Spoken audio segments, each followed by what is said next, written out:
Now के managing editor निकुंज टाल में जुड़ चुके हैं। निकुंज सर, गुड मॉर्निंग, बहुत बहुत शुक्रिया समय देने के लिए। कल 24 घंटे के अंदर दो सेंट्रल बैंक के मुखियाओं ने अपनी अपनी दरें बढ़ाई हैं। भारत में भी बढ़ी हैं और यूएस में भी बढ़ी हैं, लेकिन दोनों के अंदर मार्केट का रिएक्शन बिल्कुल उलट था। यहाँ भारतीय बाजार तेजी से गिरे, वहां पे यूएस मार्केट तेजी से बढ़े। सर ऐसा क्यों? आपको क्या लगता है ऐसा क्यों हुआ डिम्पी? वो ऐसा इसलिए लगता है निकुंज सर कि मेरे को लगता है कि यूएस का जो ब्याज दरें थी वो काफी हद तक डिस्काउंटेड थी और उन्होंने एक रोड मैप क्लियर किया है, जबकि भारतीय बाजारों में थोड़ी सी आशंका वापस बढ़ी है कि पता नहीं अब क्या होगा आगे चल के। ये जो पता नहीं वर्ड है ना डिम्पी, इसको हम अंग्रेजी में अनसर्टनिटी बोलते हैं। और ये जो पता नहीं जब होता है ना शेयर बाजार के अंदर, तो मार्केट के अंदर हमेशा हम देखते हैं रिएक्शन आता है। यूएस ने जो करा है सबको पता था, और भारतीय सेंट्रल बैंक ने जो करा है वो किसी को पता नहीं था। तो पता और पता नहीं जो है, इसके अंदर अगर आप शब्दों पे फोकस करें तो मार्केट के अंदर जो शॉर्ट टर्म डिसीजन होता है इन्हीं वजह से होता है। एक चीज़ हमें ज़रूर पता लग गई है कि भारतीय इकॉनमी के अंदर इन्फ्लेशन आ सकती है, मगर हमें पता नहीं है कि reserve Bank of India inflation से डील करने के लिए किस प्रकार की रणनीति अपनाएगा। और मार्केट ऐसा क्यों बोल रहा है? भाई इन्होंने अप्रैल में और कुछ बोला, उसके बाद सिचुएशन बदली है, सबको पता है रेट हाइक आने वाली थी, मगर ऐसा क्या बदला है कि अचानक आपको रेट हाइक करनी पड़ी। तो मार्केट इस बात को लेकर के थोड़ा सा घबरा गया है। क्या reserve Bank of India panic mode में आ गया है? और अगर reserve Bank of India panic mode में आ गया है तो इसका प्रभाव इकोनॉमी में क्या पड़ेगा? क्या एक ब्याज दर हाइक फिर एक और आने वाली है? तो मार्केट इसको लेकर के अब थोड़ा कंफ्यूज हो चुका है। मार्केट की पोजिशनिंग चेंज हो रही है। और फेड ने जो बोला है, फेड ने बोला है जी हमें पता है रेट हाइक आ रही हैं, हमें पता है हमें रेट हाइक करनी पड़ेगी, मगर ये हम एक पाथ फॉलो करेंगे। तो ये डिफरेंस है।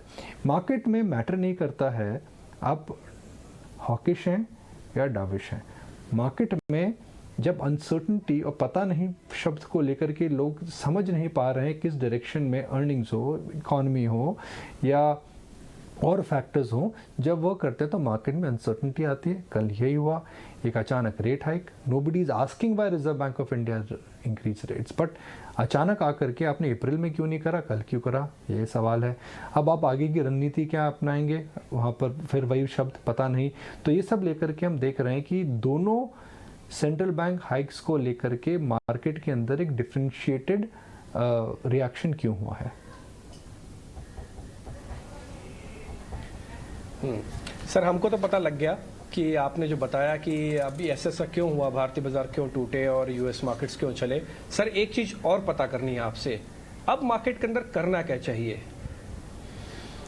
तो सबसे पहले आपको डिम्पी, आज मैं वही पता शब्द का यूज़ करूंगा। आपको सबसे पहले पता लगाना पड़ेगा कि आप इस मार्केट में निवेश करने आए हैं या आप ट्रेडर हैं। तो अगर आप एक ट्रेडर हैं तो देखिए जी, कल निफ्टी इंपॉर्टेंट टेक्निकल लेवल्स के नीचे गया है।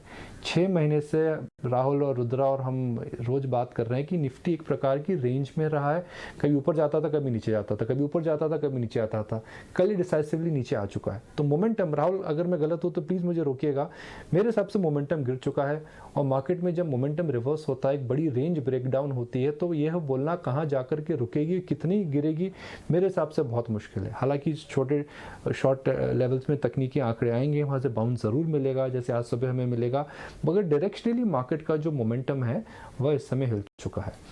जब इंटरेस्ट रेट हाइक आती है तो मार्केट में क्या होता है, सबसे पहले कंसर्न्स आते हैं कि क्या इकोनॉमी में स्लो डाउन आएगा। जी हाँ आएगा, तो होम लोन्स बढ़ेंगे, ईएमआईज बढ़ेंगी, कार लोन बढ़ेंगे।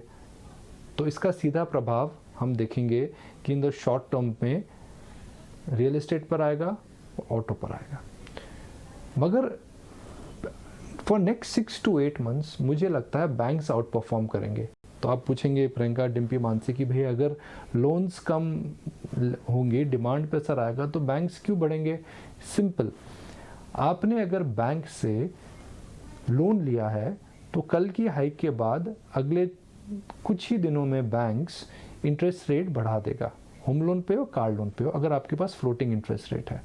मगर बैंक्स जो आपको फिक्स डिपॉजिट में रिटर्न देगा वह एक लॉक्ड इन रिटर्न है। 1 साल की एफडी, 3 साल में एफडी, 5 साल की एफडी, वह जब मैच्योर होगी, जब बैंक्स अपने इंटरेस्ट रेट्स आपको बढ़ाएगा। तो बैंक अभी आपसे ज़्यादा लेगा और अभी आपको कम देगा, तो शॉर्ट टर्म में बैंक्स की बैलेंस शीट में एडवांटेज होगा और मार्जिन्स बढ़ेंगे। दूसरा, मुझे नहीं लगता है कि कॉर्पोरेट सेक्टर के अंदर अभी इतनी हालत ख़राब है कि इंटरेस्ट रेट बढ़ने से उनमें एनपीएज आएंगे। तो लार्ज बैंक्स मुझे लगता है डिम्पी एक प्रकार का शॉर्ट टर्म आउट परफॉर्मेंस दे सकते हैं। निकुंज, ऑफ कोर्स यहाँ पर जिस तरह से दो इम्पोर्टेंट अनाउंसमेंट्स आते हुए कल हमने देखे आरबीआई की तरफ से और साथ ही यूएस फेड की तरफ से, ऑफ कोर्स इन्वेस्टमेंट साइकिल पर इसका कैसा असर पड़ता दिखेगा ये आपसे समझना है। और साथ ही जहाँ फेड अनाउंसमेंट आती हुई दिखी उसके बाद बाजार ने ऑफ कोर्स यूएस मार्केट्स ने चेयर किया, लेकिन बॉन्ड यील्ड्स में सडन क्रैक आता हुआ हमने देखा। 2 ईयर ट्रेजरी यील्ड जो है 2.78% से 2.64% पर जाती दिखी, which is usually largely a move कह सकते हैं, बिग सडन फॉल। और साथ ही 10 ईयर बॉन्ड यील्ड भी 2.96 से हमने देखा यहाँ पर गिरती हुई दिखी। देखिए, फेड ने जो करा है बहुत समझदारी से इवेंट हैंडल करा है। इंटरेस्ट रेट बढ़ा दी, बॉन्ड मार्केट को प्रिपेयर करा और उन्होंने एक प्रकार से टोन सेट कर दी है कि आने वाली रेट हाइक आएगी, मगर वह पूरी चेष्टा करेंगे कि यूएस मार्केट में रिसेशन नहीं हो।